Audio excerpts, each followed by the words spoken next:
Front and Center. Front and Center. A focus on important and significant developments affecting the lives of Filipinos, not only in the Philippines, but also those living and working around the world. Join us in Front and Center. Front and Center. Here on Radyo Pilipinas World Service. Good day, welcome to Front and Center, where we focus on developments in the Philippines, legislation that provides policies and directions that strives to promote a better economy for the country, issues that concern the welfare and well-being of every Filipino. All of these and more will be Front and Center. You can watch this program live on our Facebook page, that's Radyo Pilipinas World Service. And you can also hear us live on audio streaming, that's at Evox PBS receiver app. So join us for another edition of Front and Center with your host, Jerome Toledo. Front and Center. Front and Center. Here on Radyo Pilipinas World Service. And today, June 16, around 27 million enrollees from preschool to senior high school are expected to return to school today as schools across the country mark the official start of school year 2025 or 2025 to 2026. Though the Department of Education assured that all systems are go for the opening of classes, the country's education system still faces long-standing challenges. So these are learning gaps, infrastructure backlogs, and overcrowded facilities. So in resolution of these challenges, primarily to address the challenges brought by the warm climate and unpredictable weather disturbances, the Education Department has reverted to the original June to March school calendar to prevent learning loss due to successive missed school days caused by various weather disturbances. So in terms of making learning accessible and conducive, it has delivered more than 33,000 laptops for teachers and more than 5,000 for non-teaching staff under the computerization program. It also purchased almost 26,000 smart TV packages with external hard drives to help improve learning delivery outcomes. As for textbook distribution, the procurement for grades 1, 4, and 7 books is already at a 99% level. Books for grade 2, 5, and 8 are nearly at a halfway mark, while the procurement for the remaining grade levels will start next year. That's what the Department of Education said. One of the most urgent problems remains the massive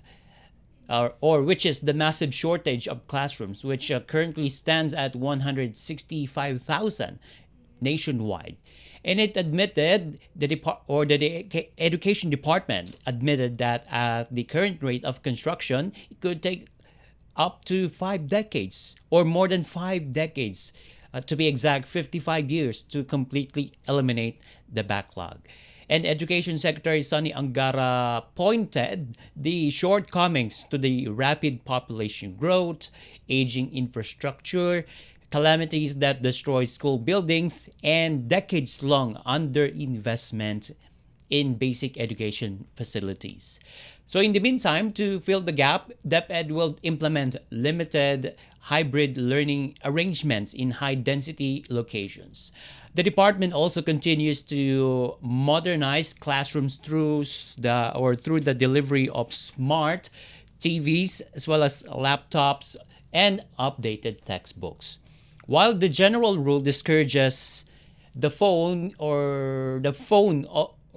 use during the class hours, exceptions are made when gadgets are used under teacher's supervision for learning enhancing activities. And also on the security side, the Philippine National Police, together with its Police General Nicolas Torre III, gave assurance that its almost 38,000 strong cops will be deployed to secure both public and private schools under its Oplan Balik Eskwela. And More than 5,000 police assistance desks will be deployed near school premises, and it will have more than 10,000 officers. So that is one police desk to two police officers. And that aims to assist students, parents, and staff. And it will also double down on patrolling as it deploys 10,687 officers will be assigned to mobile patrols and 16,366 to foot patrols, ensuring heightened police visibility in high density areas and identified critical zones. And speaking of the government efforts, if you can recall, last month the Department of Budget and Management has approved the creation of some 16,000 new teaching positions in public schools for for this school year 2025 to 2026. And that's to strengthen the education sector and ensure sufficient manpower in schools. So that 16,000 new teaching positions are the first tranche of the 20,000 positions targeted for creation this year. So Budget Secretary Amena Pangandaman said that the move is in line with the directive of President Ferdinand R. Marcos Jr.'s to strengthen the education system in the country. So another measure to address the classroom shortage that we discussed a while ago is for DepEd to revive the Adopt a School program. So that was announced last year, but it is part of the program. And that Adopt a School program encourages private entities to support public schools by providing resources or services. So it aims to improve the quality of education in public schools by fostering partnerships between the public and private sectors. So the participants can receive tax incentives for their contributions. And another government interventions regarding this matter is to accelerate infrastructure development. And the Education Department is exploring actually the revival of the public-private partnership model or PPP model with a 10-year payment plan. So among its most recent initiatives to address the massive classroom shortage is a partnership with social enterprise Hope and a coalition of leading brands to launch a Generation Hope, an innovative campaign aimed at empowering consumers to support education and nation building through meaningful marketing initiatives. Front and center. Front and center. Here on Radyo Pilipinas World Service. Before we head into our break, the Department of Migrant Workers is ready to repatriate Filipinos from the Middle East following the announcement of the heightened alert situation or status due to the Israel-Iran conflict. DMW Undersecretary Bernard Olalia said the department and its labor attachés in the region are on high alert for any eventualities, and contingency plans are on standby in case it is needed. Undersecretary Olalia reminded overseas Filipino workers and their families that the agency has activated a hotline to provide assistance to those who will be affected. Olalia said there are about 20,000 OFWs in Israel employed as caregivers and hotel, agriculture, manufacturing, or manufacturing workers, among others.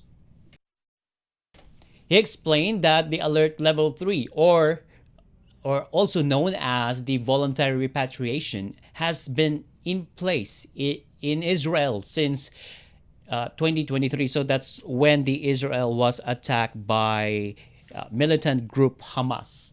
And according to the DFA, at least 4 Filipinos in Israel were injured and brought to hospitals after Iran launched a retaliatory airstrike over the weekend. And the Philippine Embassy in Israel is currently checking on the conditions of the said Filipinos. The DFA said in a statement that the Philippines is gravely concerned over heightened tensions in the Middle East. region following the Israel's airstrike on Iran. And with the welfare of the people of the Middle East and the Filipino there in mind, the DFA urges concerned countries to de-escalate and follow the path of peace. Meanwhile, in the latest Reuters report, Israel and Iran launched fresh attacks on Sunday, killing and wounding civilians and raising concerns of a broader regional conflict, with both militaries urging civilians on the opposing side to take precautions against further strikes. Israel's military, which launched the attacks on Friday with a stated aim of wiping out Iran's nuclear and ballistic missile programs, warned Iranians living near weapons facility to evacuate. Early on Monday, Israel's Air Force attacked surface missile sites in central Iran. Front and center. Front and center. Here on Radyo Pilipinas World Service. When we come back, we'll discuss the second bilateral maritime cooperative activity between the Philippines and Japan that took place over the weekend, particularly yesterday. So that's coming up with our Armed Forces of the Philippines when Front and Center returns. Sa paglulunsad ng Brigada Eskwela 2025, siniguro ni Pangulong Ferdinand R. Marcos Jr. na mas malawak ang suportang ibibigay ng pamahalaan para sa mga guro na kanyang itinuturing bilang mga bayani. Para sa akin, kayo yung mga talagang hero. Susuportahan namin kayo. Hindi lamang sa financial support, kung hindi, pati na sa mga retraining. Ito nga, yung pinabawasan nating administrative duties, yung mga ganyang klase para makapagturo kayo ng mabuti. Taos-puso ring pinasalamatan ng Pangulo ang ating mga guro para sa kanilang delegasyon sa pagtuturo. Kaya maraming salamat sa tulong ninyo at sa lahat ng tuturuan ninyo mga kabataan, napakalaki ang utang na loob nilang lahat at namin lahat sa inyo, mga teacher. Para sa iba pang mga balita at impormasyon, manatiling nakatuto. Tapat sa pag-uulat. Radyo Pilipinas, Radyo Publiko 738. Paliwanag mo sa tao na hindi totoo yan. Dahil ang totoo, yung totoo ang dapat ninyong malaman. Nagkalat sa internet ang fake news o mali at tinatapon niyo yung tao. what they are doing is creating panic. We say no. Yung pagkalat ng fake news. And some of it's dangerous. Sana iwasan po natin pag-spread ng fake news. At di magpapakalat ng disinformation at misinformation ang kasulukuyang administrasyon. Stop telling us fake news because you're wrong. Para sa totoo at mapagkakatiwalaang mga balita at impormasyon, Radyo Pilipinas. This is a public service announcement. Maging handa sa oras ng sakuna. Para sa iyo at sa iyong pamilya, laging siguruhin. Go Bag ay nakahanda at naglalaman ng mga sumusunod. Ilang pirasong damit, ready-to-eat na pagkain at inuming aabot ng 3 araw. Personal na gamit para sa inyong hygiene. First aid kit kabilang ang alcohol, bandages, gamot sa lagnat, ubo at sipon, pati na rin ang inyong vitamins at maintenance medicines. Maglagay ng pito, flashlight, lighter o posporo. Huwag kalimutan ang mga charger o power bank. At higit sa lahat, isama ang mga importanteng gamit gaya ng inyong mga legal na dokumento, IDs, ATM o passbook, insurance at iba pa. This is a public service announcement. Public service announcement From PBS, Presidential Broadcast Service, and Radyo Pilipinas. Front and center. Front and center. Here on Radyo Pilipinas World Service. Welcome back to Front and Center with me, Jerome Toledo. Filipino military units and their counterparts from the Japan Maritime Self-Defense Force, or JMSDF, conducted the second bilateral maritime cooperative activity within the West Philippine Sea over the weekend. So it took place as the reciprocal access agreement between Manila and Tokyo has been ratified by both Japanese and Filipino lawmakers. And to give us an update regarding the MCA, we now have on the line the spokesperson of the Armed Forces of the Philippines, Colonel Francel Margaret Padilla. Good morning, Colonel Francel Padilla. Jerome Toledo from Radyo Pilipinas World Service. Thank you. Good morning, Jerome, and good morning to all of your listeners and viewers. Okay, first things first. So on Sunday, Japanese forces has conducted activities in the West Philippine Sea with our forces. So can you give us a highlights or what transpired of the on that activity with the Japanese forces? Well, Jerome, the Armed Forces of the Philippines, as well as the Japan Maritime Self-Defense Force, or the JMSDF, launched a new phase of our defense cooperation with the successful conduct of the second bilateral maritime cooperative activity, or what we refer to commonly as the MCA. So this was held on June 14 in 2020 this year. No, it marks our first major joint activity following the recently ratified reciprocal access agreement between our country and Japan. Okay, so did the Philippine Navy or Air Force join in this activity?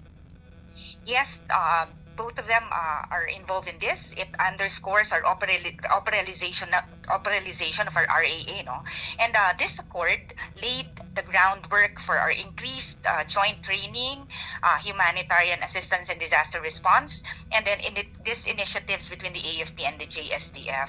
So these activities actually highlighted our deepening trust and coordination between our two allied nations as we respond to traditional and emerging security challenges in the region. So who participated here from our end? Our Philippine assets included our BRP Miguel Malvar, or the FF6 G06, and the AW159 anti-submarine helicopter of ours. So this is from the PAF. We have the C208 ISR aircraft and the search and rescue units as well. So meanwhile, on the other hand, Japan deployed the JS Takanami, or their DDG-110, and an SH-60K, which is a Seahawk helicopter. So both of them demonstrated our joint capabilities in a wide array of naval operations. Okay, so if we say naval operations, does that include search rescue operations when some ships are in distress at sea? Yes, Jerome, no? We featured different key exercises in this serial. We conducted communication check exercises. We also did anti-submarine warfare exercises. We had cross-deck exercises and division tactics and officer of the watch maneuvers as well, which we call DivTacs, or our OOW. We also included in the exercise this Photo X, or photo exercises, and a Finish X, or the Finex, no? Finish exercises, which showcases our seamless interoperability between our two forces. I see. So just to make it clear, Colonel Padilla, so this activity involves only disaster response, not naval warfare? Both, no?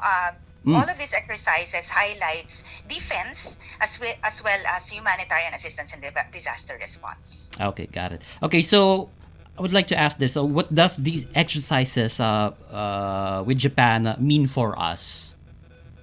Well, for this, it means a broader strategic significance for both countries. No? This cooperative activity is just not more than just a display of maritime capability. It is also a clear manifestation of our enduring commitment, no, to uphold peace, stability, and a rules-based order in the Indo-Pacific. Both nations, we highlight that we all want a free and open maintain a free and open Indo-Pacific.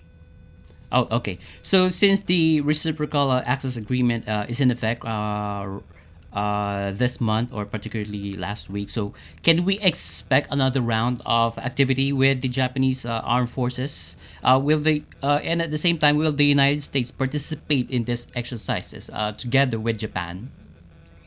Mostly, Jerome, we conduct different exercises with different allied nations as well. So every now and then, we conduct multilateral or bilateral exercises with different nations. So we'll see more of this as the days ensue, because with the RAA now in effect, our coordination with Japan will only grow stronger and more responsive to the complex demands of our shared security environment. So we're looking at more exercises in the near future. I see. Okay, so I would like to take this opportunity to ask this. Recently, the Department of National Defense has said in a report that it acquires, or it will acquire 12 FA-50 Block 70 jets from South Korea's Korean aerospace industry. So I would like to get a comment from the AFP. So how will this strengthen our defense capabilities? Well, Jerome, the AFP welcomes the government's move to procure additional FA-50 fighter aircrafts as part of our continued modernization efforts under Horizon 3. As you can see, with the comprehensive archipelagic defense concept in effect, we operationalize it in the Armed Forces of the Philippines with the comprehensive archipelagic defense operations. So these platforms are actually vital for maintaining our territorial defense. So we need this to conduct maritime and aerial patrols and to ensure quick response capabilities in times of external threats as well. Okay, well said. Okay, so one more thing before we end this discussion. So there's a development in the Middle East right now because Israel and Iran are, I think, are in conflict with each other, and there are barrages of missiles that is being thrown at each other, and the Filipinos are at risk of being involved in this conflict between the Israel and Iran. So given the situation there in the Middle East, so how can the AFP actually respond should Filipinos need to be evacuated in those countries? Well, Jerome, the AFP is closely monitoring the developments in the Middle East, especially amid these growing tensions between Israel and Iran. With this, if need be, the lead for that is the Department of Foreign Affairs for efforts in terms of repatriation. But the AFP will stand ready to assist in any humanitarian or logistical or any security-related support should the need for large-scale repatriation arise. So it involves land and sea operations. So if we can handle the repatriation process. Well, our unified commands, Jerome, and strategic support units have already reviewed our existing contingency protocols for this.